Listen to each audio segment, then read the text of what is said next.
I love it when someone who listens to this show and they go out and they put the strategies that I talk about, like, I don't know, make friends before you promote your podcast or service, or start from where you are and it's not the tech. And then they come back with a because of my podcast story. And today, Hilda followed her passion and it led to her joining a phenomenal community. But she knew that if you want to monetize, you have to solve a problem. So she went to her friends at this nonprofit, and wait till you hear what happens and the adventure that unfolds. Hit it, ladies. The School of Podcasting with Dave Jackson. Podcasting since 2005. I am your award-winning Hall of Fame podcast coach, Dave Jackson. Thanking you so much for tuning in. This is where I help you plan, launch, and grow your podcast. My website is schoolofpodcasting.com. You can use the coupon code LISTENER. That's LISTENER when you sign up for either a monthly or yearly subscription. I also want to do this little housekeeping up front. If you are a member of the School of Podcasting, I have changed the back end from basically Thinkific to a thing called Podia, and I need you to read your email. I've sent you a number of them that said, please read this, and then you can migrate over to the new system. If you have any questions, you can email me, dave@schoolofpodcasting.com. Now, let's get to a quick tip. I recently started, or really I should say restarted, a podcast about my hometown, which is Akron, Ohio. I wanted to play in the local podcasting space. And I know we all want to grow our audience, but I'm here to tell you there is one advantage of having a really small show, or shall we say smaller show. And that is I've been getting around 30 downloads an episode. Again, we're just starting. And what was cool about it is I went and I copied the Chamber of Commerce because I mentioned them in one of the episodes. And I saw where they retweeted my tweet, and hence the number went up a little bit. Not a ton, but it definitely was like, hey, that's more than last week. And so that's one of the things, a quick tip. If you mention any kind of brand in your podcast, so let's say you're talking about something and you go, actually, I think Wendy's has the best French fries. Well, tweet Wendy's that you just said they have the best fries. Whatever product is mentioned in your conversations, you might want to mention that or tweet out, hey, we mentioned your product in our podcast. And if you've said something nice, they might be more likely to actually share it with their giant brand. You never know, but it's something that you can try. Doesn't take more, but maybe 2 seconds. And it could actually boost your downloads. Today, we're talking with Holistic Hilda. I've known her for years. I met her at DC Podfest when she was the person that was kind of emceeing the room. And we've been friends ever since. And she's on the show today because she has a pretty interesting because of my podcast story that reinforces a lot of the strategies that I talk about. For instance, don't go into some sort of group and go, hi, and then just start pimping your podcast. You got to make friends with people so that they pay attention to what you're saying when you say, oh, by the way, I have a podcast. She has taken advantage of the opportunities that have come her way, and she's positioned herself as an expert in the holistic space because of her podcast. Here's my conversation with Holistic Hilda. And thanks for coming on the show. Oh my gosh, Dave, I am so excited. I can hardly believe I'm on.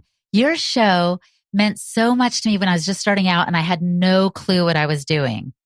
Well, thank you. I'm glad to have you. And you started telling me this story in email, and we're like, hey, we should record this. First of all, I guess, tell everybody, Holistic Hilda, what bubble do you live in? Health and wellness, alternative style. In other words, what can you do to get rid of a migraine without popping 2 aspirins or Advil? So it's all about natural living, putting our feet on the ground to calm our nervous system, getting outside in the sun, eating whole real foods, all that good stuff. Great. And so that's kind of what you love, Yes. and that's your passion, and that's where you play. And you reached out to a company. Yes. So this is the scoop. I love this nonprofit. I was like, oh, they're about all the things I'm about, like food and farming and the healing arts, what they call, things like chiropractic stuff and meditation. I was like, this is amazing. I love this group. And I wanted to help them. So I just became a volunteer at first, where I would help people find sources of farms near them and where they could get real food and all this. And that was great. So there you go. She reached out and she made friends. And in the process, I realized, oh my gosh, these people should have a podcast because their information is so good. And all they had was literature. It was all pamphlets and brochures and journals and stuff. And to my surprise, Dave, when I pitched the idea of a podcast to them, because I had volunteered with them and they knew me, they said yes. And then we were off to the races. Goes back to that old saying, people care about what you have to say after you've made friends with them. Because if you just walked in and said, hi, I'm Hilda, you guys need a podcast, they'd be like, who's this spamming idiot? But because you came in and made friends with them, brought value to the organization, when you said, hey, I got an idea, they listened. So exactly, 100%. And it even goes deeper than that in a way, because not only had I been volunteering for a couple of years. Just wanted to point out, she didn't say a couple days, a couple weeks, or a couple months. She'd been working with this organization for a couple of years because she loved the organization. But they asked for a volunteer to go to Kenya. And that's when I met this Maasai warrior. And I was like, oh my gosh, I want to get this elder's story. So I grabbed my iPhone. This is before I started podcasting. I hit voice memo and started recording an interview with him. And it was when I was in Kenya that the idea hit me, this group needs a podcast. So when I got back, I presented the idea to them. And before that time, I don't even think they would have known what a podcast was, but I explained it's to get these voices heard and to share these stories. And again, they knew me, they trusted me, they'd seen what I did in Kenya, and they were like, okay, but they didn't really know what they were getting into. I don't think I did either, actually. Now notice, she didn't say, hey, can you hold on to your story for just a second? I got to go get about $1,000 worth of equipment and I need you to come in my basement. It's been sound treated. She said, no, hold on a second. Let me get my phone. And I've done this. I have actually recorded interviews just using my phone and basically doing what I call a Bob Barker, the old guy from The Price is Right, and sticking my phone in front of their face. And then I would stick it in front of my face. And then I would stick in front of their face. And I would announce, hey, I'm here in the hallway at Podcast Movement. So sometimes you just got to start with what you have. But basically, they took a chance. And I told them, we'll just find sponsors and that's how you can pay me. I was thinking that would be super easy at first. Well, it was not. But one of the missions of this nutrition group, this nonprofit, is to educate. And we have been fulfilling that mission through the podcast in unimaginable ways. I mean, here was a girl, I literally had no experience besides that one with the iPhone. I bought a microphone, got started, and now we're 8 million downloads in, plus we're in the top 200 of alternative health podcasts. And I'm like, what is happening? Like, it's amazing. And so, because I always think charities and nonprofits, everyone should have a podcast because like you said, they had pamphlets. Well, it's kind of hard to reach people on the other side of the planet when you're doing it via pamphlet, because you got to have you have to have their address. Where a podcast, it goes global instantly. And then those people that are looking for that kind of stuff, it makes it so much easier to be found. How has the organization benefited from having a podcast? It's been unbelievable. I mean, we have listeners all over the world. And not only has the organization benefited, they have growing membership. So when I joined them, I knew they had about 11,000 members. Now they're at 13,000. But even beyond the membership, they have people listening whose lives are being transformed, who are like, oh my gosh, I had no idea, for example, that getting the sun was good for me and that sunscreen had toxins that could be harmful, So it's these kind of things that they're getting their message out in amazing ways. And the reason I'm excited to talk with you about this, because I know your listeners, some of which are like, oh yeah, I want to start a show, but I don't really know what subject, or, I like this, but they don't know how to go about it. My suggestion is, why don't you think about something you love and you're already a part of? It could be your national or nearby community park, or this ice cream shop you like to go to. And like you said, everybody can have a podcast, get to know them, volunteer, and then present the idea to them, because who knows where you could end up. But I don't want to make it sound too easy. I also used to work with a nonprofit, an exercise group, I would say a Christian fitness organization called Body and Soul. And I said to them, hey, you guys should have a podcast, because I was just getting rolling with this one. I was like, hey, I can do another. You know how it goes, Mr. Podcast Rodeo and all the other shows you've done. So I was like, hey, let's do a podcast. They weren't prepared to do so. They said, we have other priorities, maybe down the line. And hey, if they're listening, I'm still willing to do it. But what I mean is not every nonprofit you approach will catch the vision or be interested in it. What do you think the difference was between the group that said yes and the group that said, nah, not right now, maybe? Well, the group that said not right now felt like they were changing their whole business model. So they were going through a big overhaul and they couldn't see how a podcast could help them. Whereas the other group understood that they kind of had nothing to lose. If the sponsors indeed were going to help pay for the show, then it was no skin off their nose or, off their teeth. I always forget that expression. But anyway, I think the other group was just afraid. But really, as you said, it's so cost effective. And especially if you do this model where folks come alongside, or maybe the nonprofit itself wants to sponsor the show, in which case you don't need advertisers at all. I just think the possibilities are limitless. Yeah, that's one of those where you start a podcast about the nonprofit. The sponsor is the nonprofit, and then how they make money is through either growing their membership, if it's a paid membership, or donations, or because sometimes what I've seen is you are giving a voice to people who can't be heard because they're in the middle of Kenya. And so you're getting these stories that you can't get anyplace else. And you're like, if you would like to help this person, because we always see all the commercials, but now it's like, now we're hearing the person that we see on TV. And you're like, if you would like to help this person, because you can see that there's a need, I would think donations would definitely go up with when you actually hear the story. Oh yeah. It's all about story. It really is. If the group is passionate about what you're passionate about, your goals will align and it will be so fruitful. One thing I like about doing it for a nonprofit is I don't have to worry about downloads. Not that any of us really should anyway. I think we should just be excited about the journey, not necessarily the destination. But it's just amazing also to get these letters coming to this group saying, wow, I didn't know these things and now I do. And thank you so much. And then personally, I know you always have on this show the segment of because of my podcast, like I personally grown so much. Of course, I've become, a podcaster that knows what she's doing, but I might have told you this before. Let me just say. So I met with someone years ago who said there are 3 points of view that an author can write from. They're either a sage, so they know it all, or they're a fellow struggler, or they're a signpost pointing to the experts.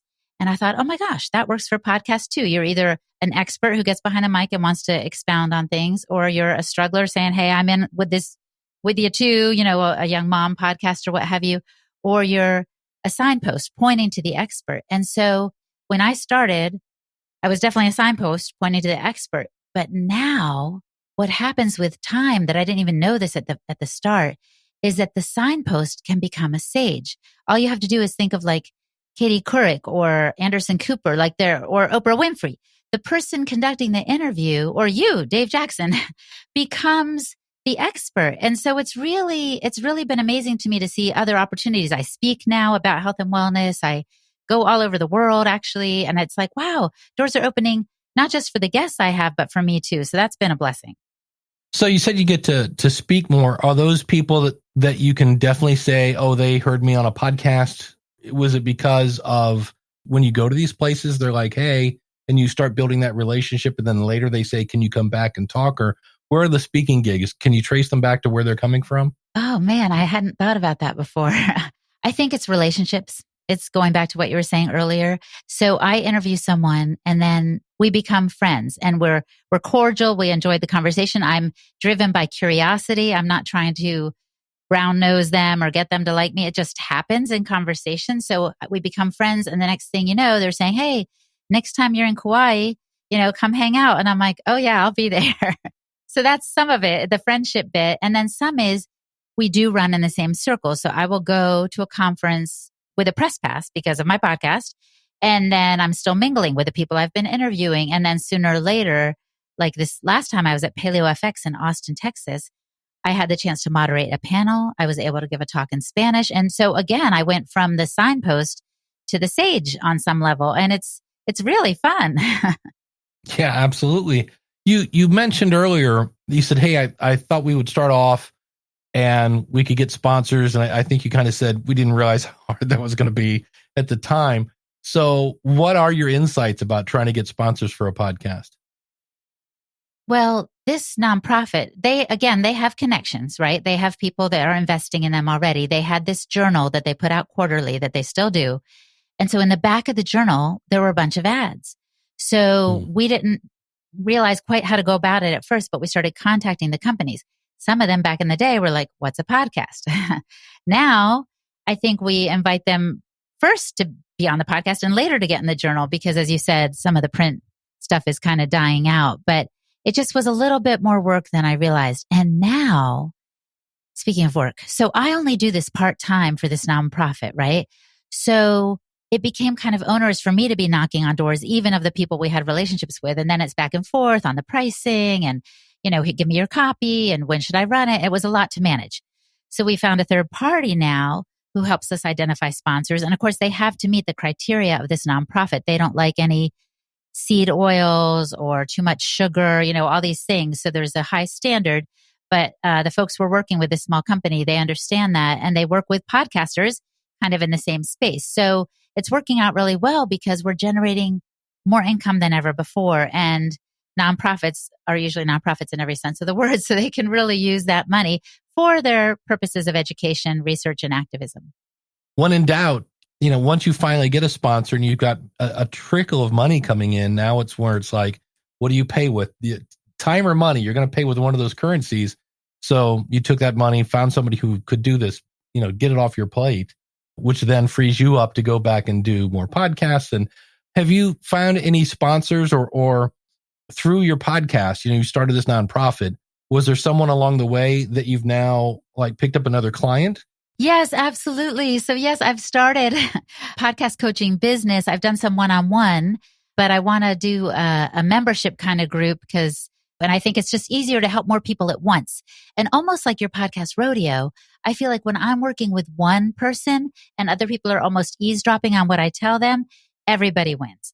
Have fun. It's a lot. Membership sites can be, they're interesting any way you slice it. So, but just to be clear, I'm actually going to call the space healthy podcast space because I want people I'm going to niche down. So I want it to be people who want to start a show in the health and wellness space, and I want them to stay healthy, and I want them to have a healthy podcast, so it's kind of all the meanings of that word for them. That's what I'm going to work on. Well, Steve Stewart is the king of financial podcasts. He was a financial podcaster, started helping other people start their podcast. And he's like Liberace. I went to FinCon once, I got to speak there. And people would just say, oh, well, that's a Steve question. And I was like, Steve who? And they're like, Steve who? Steve Stewart.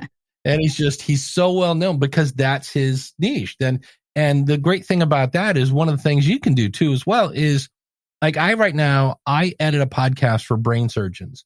And I have no idea if they wanted me to edit for content, I have no idea what they're talking about. So when you are helping, if you're coaching people in your own little bubble, then you can help edit for content because you speak that same language. And that's one of the benefits that Steve had when they start talking about IRAs and all, insert other financial fund jargon here. That's one of the advantages of when you kind of consult people in your niche, you can speak the language. And I want to go back to monetization for just 1 second. There was one young woman I coached. Oh my gosh. She was this beautiful young mom, African-American woman, and she wanted to start her show. And we were talking about how do we monetize, and I thought, try to come up with an exclusive deal with somebody you love who loves you. So I think she had already been approached by some, let's just say African Queen magazine or something, some beautiful magazine that was right in her niche of young moms and African-American women. And I said, why don't you say to them, just pitch them, say, hey, you guys can be on the ground floor of this podcast and be, sponsor the first 10 episodes for $1,000 or whatever, or pitch to start a show for them. So again, you see, it's just a different model that I'm asking people to consider because, I think people just feel like they got to slog through so much when maybe somebody's already paving a way for them and it might be right under their nose and they just don't realize it. You like the nonprofits, so you started working for them. So I guess that would have been the first time you reached out to them. what kind of pitch did you say to them to go, hey, I want to volunteer? Or were they just so starved for volunteers, as long as you had a pulse, you were in?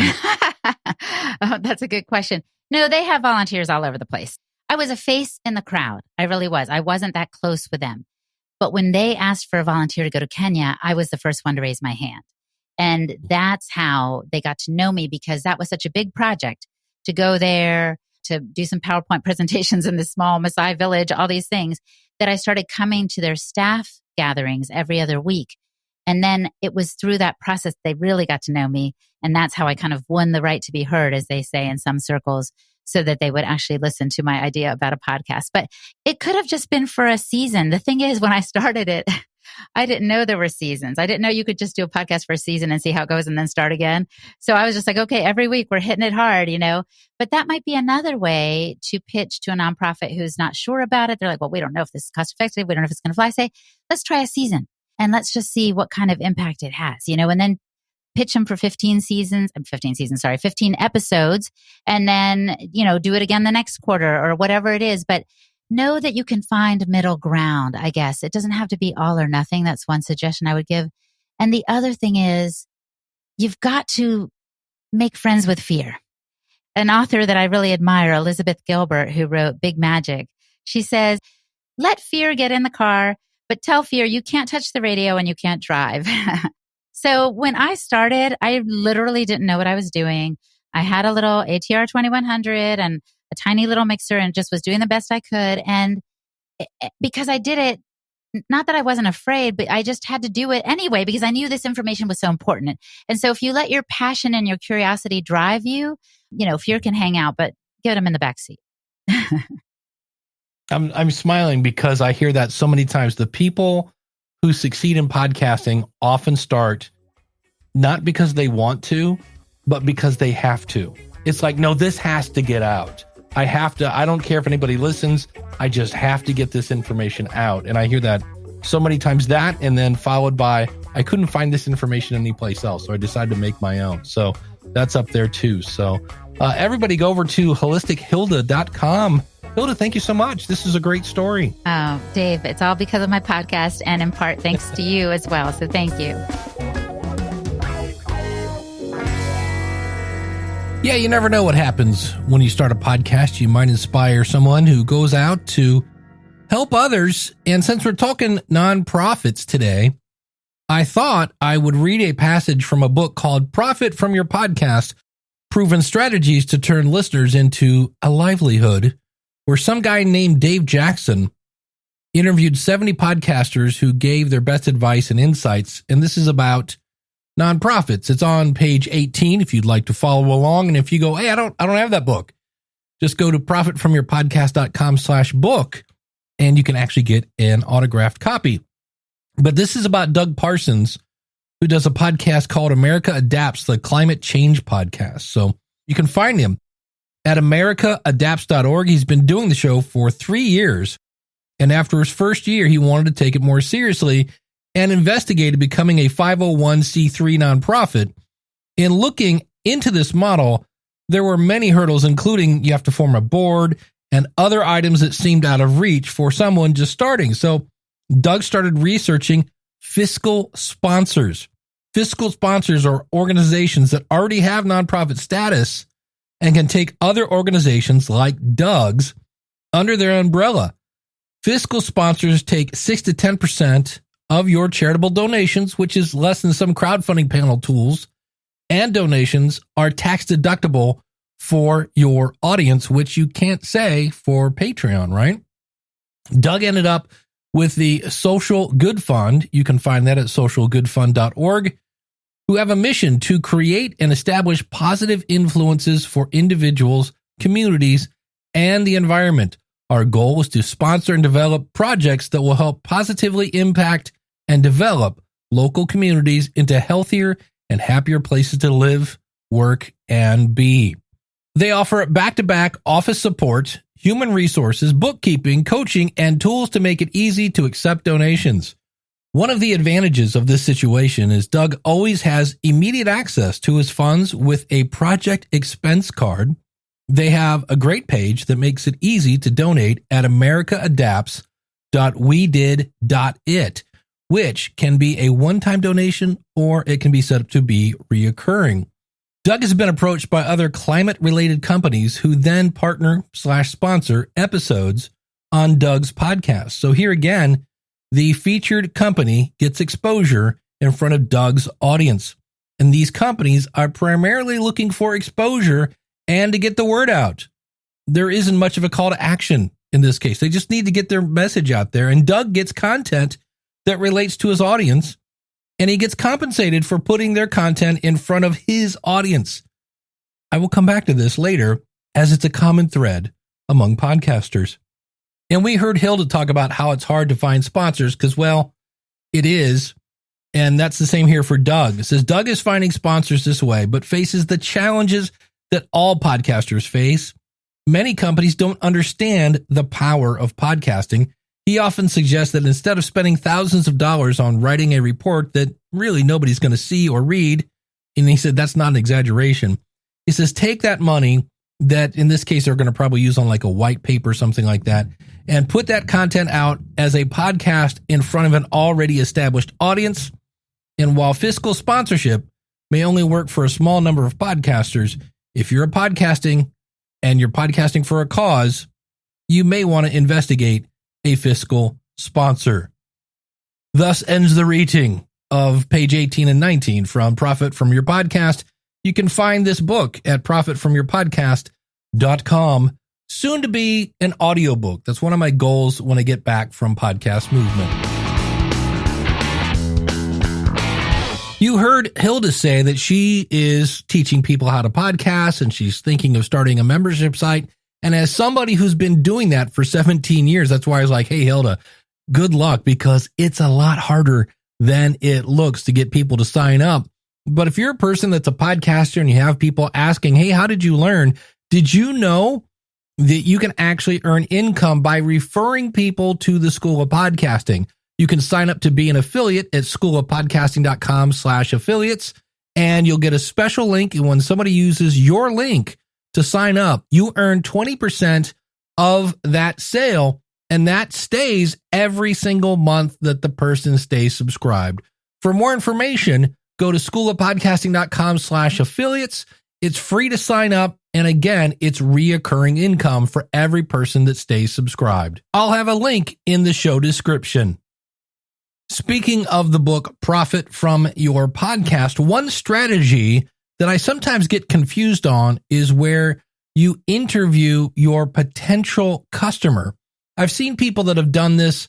I know we used to have an actor that was at the School of Podcasting, and I said, maybe you should start interviewing casting directors because you can start to build your relationship with these people as well as find out what they're looking for, since actors was his primarily target audience like that.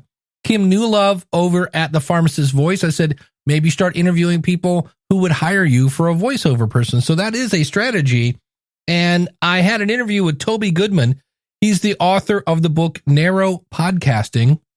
Here's a clip from our interview. Listeners will invest in you proportionate to the amount of trust you earn. And that's not just money, that's time. Because I asked him, I'm like, wait, what about the listener if you're just trying to get a client? And there's more to it about that. He has criteria for how he picks his guests. You can subscribe to the School of Podcasting by going to schoolofpodcasting.com/subscribe, or if you want, schoolofpodcasting.com/follow, and you'll see the common links there for the podcast. You click on it, subscribe. It's absolutely free, and you can unsubscribe anytime you want. I'm Dave Jackson. I help podcasters. It's what I do. If you want to sign up for the School of Podcasting, go to schoolofpodcasting.com/start and use the coupon code LISTENER. That's LISTENER when you sign up for either a monthly or yearly subscription. And don't forget, that comes with a 30-day money-back guarantee. Until next week, take care. God bless. Class is dismissed.